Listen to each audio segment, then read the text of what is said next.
हमारी वीडियोस सिर्फ और सिर्फ लिखित मूल महाभारत पर आधारित होती हैं। हम किसी प्रकार का बदलाव नहीं करते। श्रीमद् भगवद गीता अध्याय 13 क्षेत्र क्षेत्रज्ञ विभाग योग। हे केशव, मैं जानना चाहता हूँ कि प्रकृति और पुरुष क्या है, क्षेत्र और क्षेत्रज्ञ क्या है। मैं यह भी जानना चाहता हूँ कि सच्चा ज्ञान क्या है और इस ज्ञान का आखिरकार अंतिम लक्ष्य क्या है। हे कौन्तेय, यह शरीर क्षेत्र अर्थात कर्मों का क्षेत्र कहलाता है। जो इस शरीर को जानता है उसे ज्ञानीजन क्षेत्रज्ञ अर्थात कर्म क्षेत्र का ज्ञाता कहते हैं। हे भारत, तू मुझे ही सभी शरीरों में स्थित क्षेत्रज्ञ अर्थात क्षेत्र का ज्ञाता समझ। क्षेत्र अर्थात शरीर और क्षेत्रज्ञ अर्थात आत्मा के विषय में जो ज्ञान है वही मैं सच्चा ज्ञान मानता हूं। अब तू मुझसे संक्षेप में सुन कि यह क्षेत्र अर्थात यह शरीर क्या है और इसका स्वरूप क्या है, इसके विकार किस प्रकार के हैं और इसका कारण क्या है, तथा क्षेत्रज्ञ अर्थात आत्मा की शक्ति कैसी है।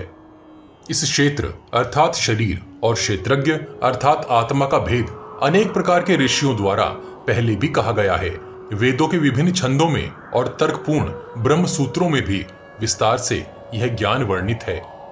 इस क्षेत्र अर्थात शरीर में 5 महाभूत पृथ्वी, जल, अग्नि, वायु और आकाश, अहंकार अर्थात अहम, बुद्धि अर्थात विवेक, अव्यक्त अर्थात अप्रकट मूल प्रकृति, 10 इंद्रियां अर्थात 5 ज्ञानेंद्रियां कान, त्वचा, नेत्र, जिह्वा, नासिका और 5 कामेंद्रियां हाथ, पैर, मुख, मलद्वार, जननेंद्रियां तथा मन। 5 ज्ञान इंद्रियों के 5 विषय अर्थात रूप दृष्टि से, रस जिह्वा से, गंध नासिका से, स्पर्श त्वचा से और शब्द कान से। इच्छा अर्थात कुछ पाने की चाह, द्वेष अर्थात किसी से घृणा, सुख अर्थात भौतिक आनंद की लालसा, दुख अर्थात भौतिक कष्ट, संघात अर्थात इस शरीर का भौतिक रूप मांस हड्डी इत्यादि, चेतना अर्थात सजगता और धैर्य अर्थात संकल्प शक्ति। ये सभी शरीर अर्थात इस क्षेत्र के साथ संबंधित विकार अर्थात गुण या अवस्थाएं माने गए हैं। अहंकार रहित होना, दंभ अर्थात ढोंग का अभाव, अहिंसा, क्षमा, सरलता, गुरु की सेवा, शुद्धता, स्थिरता और आत्मनियंत्रण, ये सब ज्ञान के लक्षण माने गए हैं। इंद्रिय विषयों में वैराग्य अर्थात निरासक्त, अनअहंकार अर्थात मैं और मेरा का त्याग, जन्म मृत्यु, वृद्धावस्था, रोग और दुख के दोषों को देखना, ये सभी ज्ञान के लक्षण हैं। पुत्र, पत्नी, घर इत्यादि के प्रति आसक्ति का अभाव तथा जीवन में वांछित और अवांछित घटनाओं के बीच संभाव, चाहे प्राप्ति सुख हो या दुख, ये सभी ज्ञान के लक्षण हैं। मेरे प्रति निरंतर भक्ति जो अव्यभिचारिणी अर्थात अविचल और निरंतर है, एकांत स्थान की ओर झुकाव तथा जन समुदाय में रहने की अनिच्छा, ये सभी ज्ञान के लक्षण हैं। आध्यात्मिक ज्ञान में निरंतरता, तत्व ज्ञान की प्राप्ति का उद्देश्य तथा सत्य को देखना, इसे ज्ञान कहा जाता है और जो इसके विपरीत है वही अज्ञान है। अब मैं तुम्हें उस जानने योग्य तत्व के बारे में बताऊंगा जिसे जानने पर मनुष्य अमरता प्राप्त कर सकता है। वह परब्रह्म अनादि है जिसका कोई आदि नहीं है और उसे न तो सत अर्थात अस्तित्व में कहा जा सकता है और न असत अर्थात अस्तित्व से परे ही कहा जा सकता है।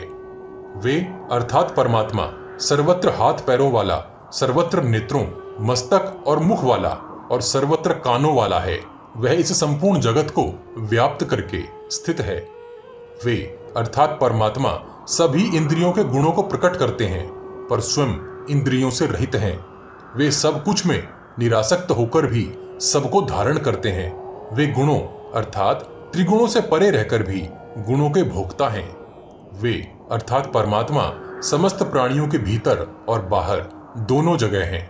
वे चलने वाले भी हैं और स्थिर भी हैं। उनकी अत्यधिक सूक्ष्मता के कारण उन्हें समझा नहीं जा सकता। वे दूर भी हैं और निकट भी हैं। वे अर्थात परमात्मा सभी प्राणियों में अविभाज्य रूप से स्थित हैं, फिर भी विभाजित से प्रतीत होते हैं। वे जानने योग्य तत्व, सब प्राणियों का पालन करने वाले, सबका संहार और सबकी उत्पत्ति करने वाले भी हैं। वे अर्थात परमात्मा सभी प्रकाश के भी प्रकाश हैं और अज्ञान के अंधकार से सर्वथा परे हैं। वे ही ज्ञान हैं, वे ही ज्ञेय अर्थात जानने योग्य तत्व हैं और वे ही ज्ञान द्वारा प्राप्त करने के परम लक्ष्य हैं तथा सभी जीवों के हृदय में निवास करते हैं। इस प्रकार मैंने तुम्हारे समक्ष क्षेत्र अर्थात शरीर, ज्ञान और ज्ञेय का संक्षेप में वर्णन किया है। जो मेरा भक्त इस ज्ञान को भली भांति जानता है वह मेरी भावनाओं को प्राप्त करता है अर्थात मुझ में लीन हो जाता है। यह जान लो कि प्रकृति अर्थात भौतिकता और पुरुष अर्थात व्यक्तिगत आत्माएं दोनों अनादि हैं अर्थात जिसका कोई आरंभ नहीं है।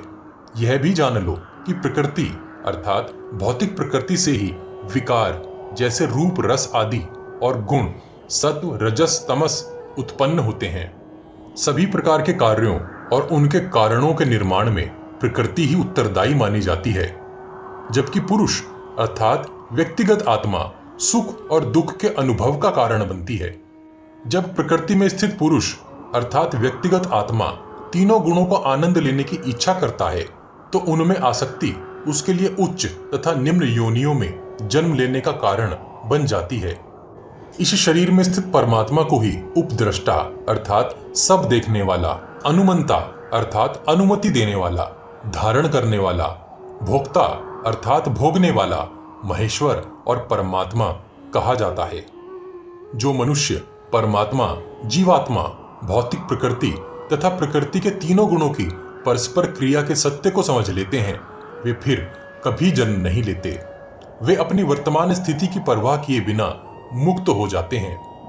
कुछ लोग ध्यान द्वारा आत्मा को आत्मा में देखते हैं, कुछ सांख्य योग के द्वारा और कुछ कर्म योग के द्वारा उसे प्राप्त करते हैं। कुछ लोग जो इन आध्यात्मिक मार्गों से अनभिज्ञ हैं लेकिन वे दूसरों से सुनते हैं और परम भगवान की पूजा करना आरंभ करते हैं। संतों से सुनी ऐसी भक्ति से वे धीरे धीरे जन्म और मृत्यु के सागर को पार कर सकते हैं। हे भरत श्रेष्ठ, जहां कहीं भी कोई स्थावर अर्थात अचल या जंगम अर्थात चलने वाला सत्व उत्पन्न होता है उसे क्षेत्र अर्थात शरीर और क्षेत्रज्ञ अर्थात आत्मा के संयोग से उत्पन्न हुआ समझो।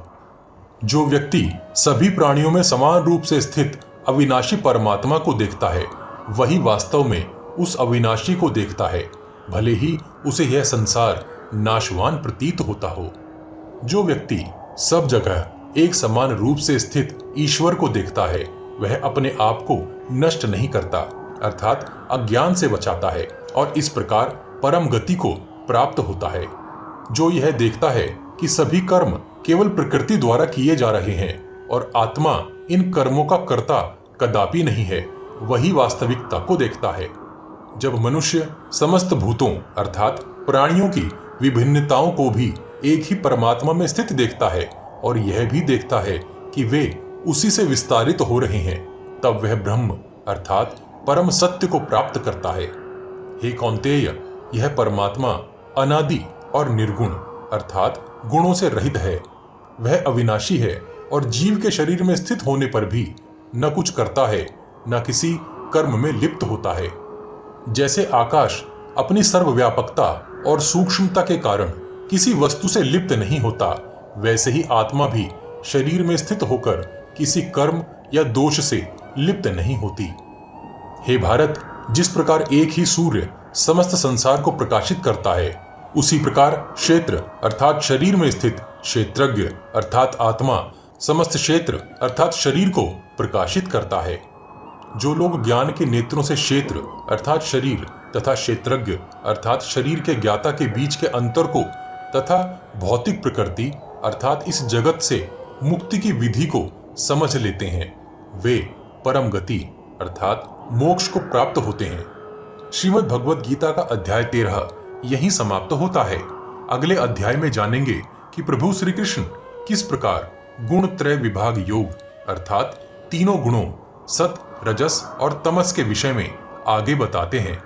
एक सूचना, इंटरनेट और सोशल मीडिया पर महाभारत और उनके चरित्रों को अनाप शनाप तरीके से बहुत ही विकृत करके जनता अर्थात आप सबके सामने परोस दिया जाता है, जिसके कारण अधिकतर लोग बिना सर पैर की बातों को आधा अधूरा जानकर इस महान महाग्रंथ पर विकृत धारणा बना लेते हैं। हम महाभारत का सही रूप आप सब तक पहुंचाने का भरपूर प्रयास कर रहे हैं, जिसके हर भाग को लिखित महाभारत से मिलान किया जा सकता है। सही महाभारत को आप सबके सहयोग से ही आम जनमानस तक पहुंचाया जा सकता है। वीडियो को शेयर अवश्य कीजिए और इस विशाल प्रोजेक्ट को आगे बढ़ाने में हमारी सहायता कीजिए।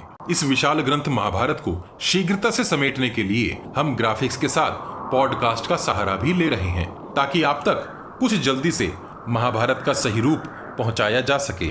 आपको हमारा प्रयास कैसा लग रहा है, कृपया कमेंट बॉक्स में कमेंट करके हमें जरूर बताइए। पिछले सभी भाग आपको हमारे चैनल के पेज पर और इस वीडियो के डिस्क्रिप्शन बॉक्स में भी मिल जाएंगे। हम हर सीरीज की एक प्लेलिस्ट भी बनाते हैं।